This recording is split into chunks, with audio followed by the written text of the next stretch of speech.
राकेश जी, आप supreme court के वकील हैं।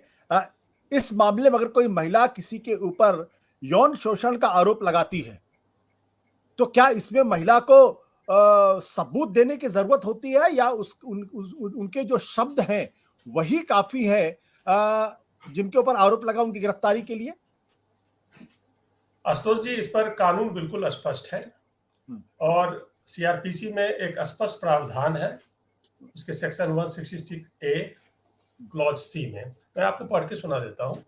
उसमें यह है कि कुछ धाराएं ऐसी हैं जिसमें अगर महिला अगर शोषित है और अगर वो महिला एफआईआर दर्ज कराने जाती है और वो एफआईआर दर्ज नहीं होता है तो उस स्थिति में वो व्यक्ति, जो भी गवर्नमेंट एम्प्लॉय वहां पर है या पुलिस के थाने का इंचार्ज है, जो भी व्यक्ति है, वो सजा का भागी होता है। उसको 2 साल तक की सजा हो सकती है। ये प्रावधान दिया गया है 166A क्लॉज सी में।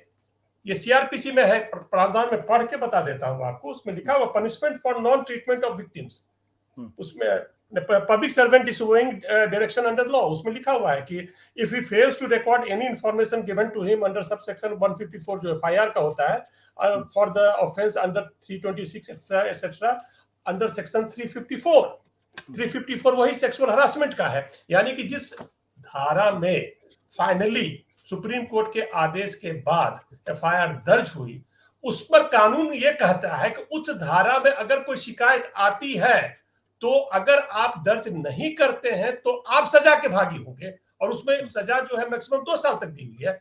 मुझे ये पता नहीं चल पा रहा है कि आखिरकार जो स्पिरिटेड लॉयर की जो टीम है इनके साथ, उन्होंने इस धारा का प्रयोग क्यों नहीं किया 166A में, जहां पर अच्छा उसमें एक और कानून है, इसमें एक जजमेंट भी है 2014 का सुप्रीम कोर्ट का। उसमें यह लिखा हुआ है कि अगर महिला को अगर आरोप लगा रही है या महिला शोषित है, वो अगर इस धाराओं में शिकायत करने जाती है तो उसमें पुलिस का ऐसा कोई डिस्क्रेशन नहीं है कि प्रिलिमिनरी इंक्वायरी करेंगे।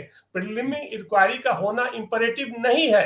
एक केस है, मैं आपको केस का टाइटल बता सकता हूं, मध्य प्रदेश स्टेट वर्सेज कोई है, 2014 का केस है। तो ये सब धाराएं जो है, जो महिला आरोप अगर लगा रही है दैहिक शोषण का या यौन शोषण के लिए, तो उस पर पुलिस ये बहाना नहीं लगा सकती है कि वो प्रिलिमिनरी इंक्वायरी कर रही है। मुझे ये बात समझ नहीं आ रही है कि जब जनवरी में ये शिकायत आई, जब मीडिया के सामने आई, सबके सामने आई, तो तत्काल उस पर एफआईआर दर्ज होनी थी, क्योंकि ऐसी व्यवस्था है। अब रही बात उनके कंप्लेंट पर, अब कंप्लेंट का ऐसा है कि पॉक्सो एक्ट की एक अपना उसका एक बैकग्राउंड है। वो एक साधारण एक्ट नहीं है। हालांकि उसमें बेल के लिए वही सीआरपीसी की ही धाराएं का इस्तेमाल होता है, कोई स्पेशल बेल प्रोविजन नहीं है, लेकिन पॉक्सो का एक अपना है, उसका अपना एक रिक्वायरमेंट है, जहां पर जो बच्चों को उसको एक अलग तरह से एडल्ट से डिफरेंट ट्रीट किया गया है। बहुत सारे सुप्रीम कोर्ट के जजमेंट इसमें है।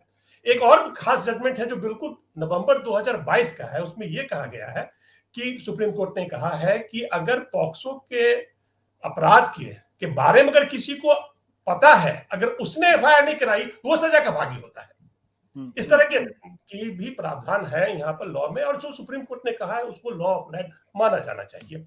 अब एक बात बहुत स्पष्ट यहाँ पर दिख रही है कि इनको अभी तक गिरफ्तार नहीं किया गया। अब क्यों नहीं किया गया? देखिए, इनको टोटल 4 धाराओं में एफआईआर दर्ज हुई, जो मैंने समझा है। वो धाराएं जो है 354, 354A और 354D और पॉक्सो की धारा 10 में, इन तमाम धाराओं में जो मैक्सिमम पनिशमेंट है वो 5 साल है। 7 साल से कम है, हर हालत में 7 साल से कम है। तो अभी जो हाल में जो सुप्रीम कोर्ट की गाइडलाइंस है अर्नेस्ट कुमार के केस में या सतेंद्र अनिल के केस में, जिसमें ये कहा गया है कि अगर वो व्यक्ति इन्वेस्टिगेशन ज्वाइन कर रहा है नोटिस भेजने के बाद, तो उनको आप अरेस्ट करने की आवश्यकता नहीं है। तो अब सुप्रीम कोर्ट का एक पक्ष ये है कि जिसमें 7 साल से कम सजा है तो नहीं, लेकिन सुप्रीम कोर्ट के और भी ऐसे जजमेंट है जहां पर ये पॉक्सो एक्ट में सुप्रीम कोर्ट ने 2-3 इस तरह के जजमेंट में एक कोई एमएलए इन्वॉल्व है, उनका बेल रिजेक्ट किया है, इसलिए कि वो इन्फ्लुएंशियल पर्सन है। इन्फ्लुएंशियल पर्सन है। देखिए, बेल देने के लिए जो 3 कंडीशन होती है, जिसमें वो है फ्लाइट रिस्क नहीं होना चाहिए, या इंटिमिडेट ना करे किसी विटनेस को, या सबूत के साथ छेड़छाड़ न करे। तो यहाँ तो जब व्यक्ति का प्रभाव ऐसा है कि एफआईआर दर्ज नहीं हो रहा है तो वो सबूत के साथ छेड़छाड़ नहीं करेगा, ये तो सोचना भी मूर्खता है। वो तो करेगा ही करेगा, जो उसकी इतनी ताकत है। तो अब ये वो बेल के लिए क्वालिफाई नहीं करता है, इसलिए नहीं करता है कि वो इन्फ्लुएंशियल पर्सन है। और दूसरी बात ये है कि जो पॉक्सो एक्ट जो सेक्शन 10 इसमें लगाया गया है, उसमें एक जो है एग्रेवेटेड कंडीशंस है, उसके एक स्पेशल केस है, उसका नाम मैं आपको बताता हूँ। पॉक्सो एक्ट जो इन पर लगा है उसका प्रावधान क्या है,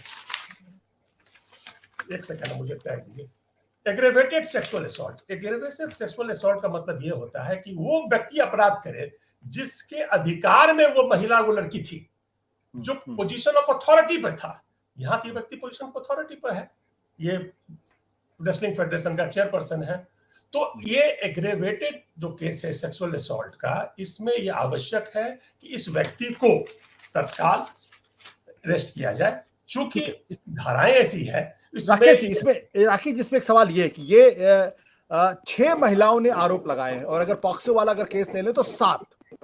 इसका मतलब ये है कि he should be treated as a serial offender, habitual offender. Offender देखिए, मैं लीगल पर जाऊंगा। देखिए, जब तक कोई चीज प्रूव नहीं होता है तो उसको तो आप उसको कन्विक्ट नहीं मान सकते हैं। लेकिन वो जो 354 की जो धाराएं हैं, जो कि सेक्सुअल हरासमेंट वाली धाराएं हैं, वो धाराओं में अगर अरेस्ट नहीं भी हो रहा, चूंकि उसमें एक धारा तो बिल्कुल अवेलेबल ही है, 354 खुद अवेलेबल है, तो उसमें क्या है कि उसमें जरूरी नहीं है कि उसको अरेस्ट किया ही जाए, मैं आवश्यक नहीं मानता। लेकिन मैं पॉक्सो एक्ट में आवश्यक मानता हूं, चूंकि पॉक्सो एक्ट में जिन लोगों को बेल मिली थी और वो जो पोजीशन ऑफ इन्फ्लुएंशियल पर थे, उनका बेल सुप्रीम कोर्ट ने 2-3 केसेस में हाल में ही कैंसिल किया है। तो मुझे ऐसा लगता है कि अगर ये अरेस्ट हो जाते हैं पॉक्सो एक्ट में सेक्शन 10 में, तो उसके बाद इनको बेल मिलना मुश्किल होगा, क्योंकि सुप्रीम कोर्ट ने जो मानदंड तय कर दिए हैं, जिन आधार पर पिछले एमएलए 2-3 थे जिनका एक। राकेश जी, मैं नरेश सिरोही जी के पास जाऊं, उसके पहले एक और आपसे सवाल मैं चाहता हूं ताकि हमारे दर्शक इस पूरे मसले की जो लीगैलिटी और टेक्निकलिटीज है उसको अच्छी तरीके से समझ लें।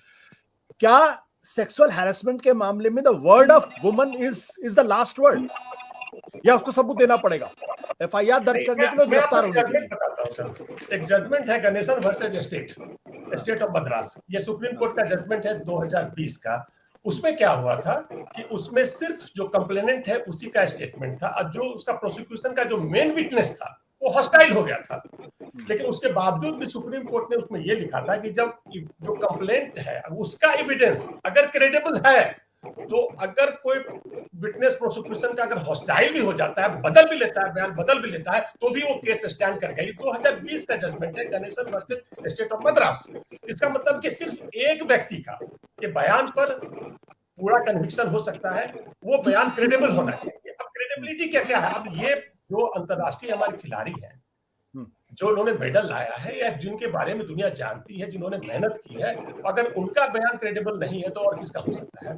तो ये बिल्कुल मतलब आवश्यक है हम ये समझ लें कि इन तरह के केसेस में अगर कोई महिला कंप्लेंट करती है और उसका अगर कोई कोरोबोरेटिव अगर कोई दूसरा एविडेंस नहीं है, तो इस कारण पर मतलब कार्रवाई नहीं होगी, ऐसा नहीं है। वो एविडेंस क्रेडिबल होना चाहिए, महिला का खुद का उनका अपना कंप्लेंट है वो क्रेडिबल होना चाहिए, ऐसा सुप्रीम कोर्ट ने व्यवस्था दी है। बिल्कुल। सत्य हिंदी का ऐप डाउनलोड करें गूगल प्ले स्टोर पर।